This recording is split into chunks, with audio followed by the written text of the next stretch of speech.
Hi everyone, this is Dr. Parv. I am your pediatric faculty and welcome to Kids Covery, a pediatric initiative in which we are discussing immunology right now.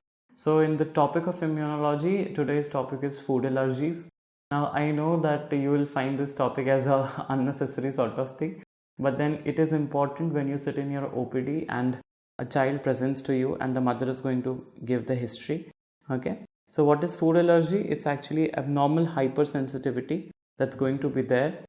It's an abnormal hypersensitivity reaction. Of course, it is going to get mediated by IgE against a specific food protein or some cellular processes which are involved in digestion of that protein. So the most common, so this is an MCQ, the most common food allergy is going to be cow's milk. Okay, leave this decreasing order, but then the most common food allergy is going to be cow's milk.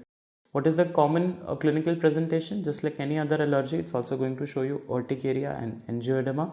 Okay, and if it's a severe reaction, okay, type 1 hypersensitivity, if it's a severe hypersensitivity reaction, that causes what?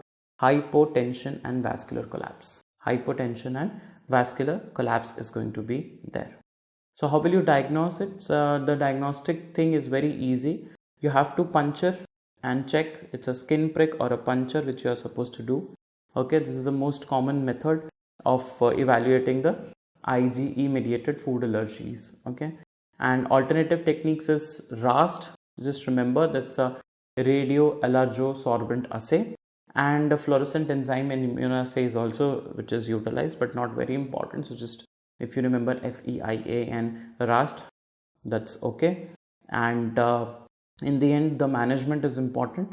So primary management is just the avoidance of the allergen, but this is not the definitive management. So you have to start with some antihistaminics. Okay, antihistaminics, and I teach you the mnemonic is LMAO.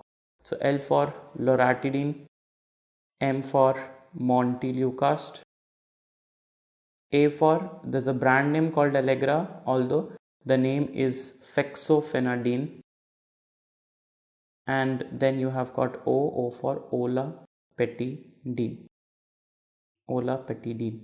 So these are the antihistaminics which are given. But if the child is going into anaphylaxis or the child is having anaphylactic shock-like condition, then you are supposed to give what? You are supposed to give, of course, the epinephrine has to be started in the children as well. Okay. Now the dose of epinephrine is also important, but I want you to write down in the comment section. First of all, write down that, okay, 3 questions related to dose. First of all, who is having the highest body surface area? Who is having the higher body surface area? Is it the child who is having higher, or is it the adult who is having higher? Next, you are going to write what is the dose in both pediatric age group, and then you will add dose in the adult age group, because this is important for your Viva purpose as well. This was a very small video. The 2 main important MCQs, one is going to be that what is the most common food allergen that they are going to ask, and which type of allergy, which type of hypersensitivity is food allergy, that's type 1 hypersensitivity reaction. So this is the end of the session. Thank you so much for watching and God bless you.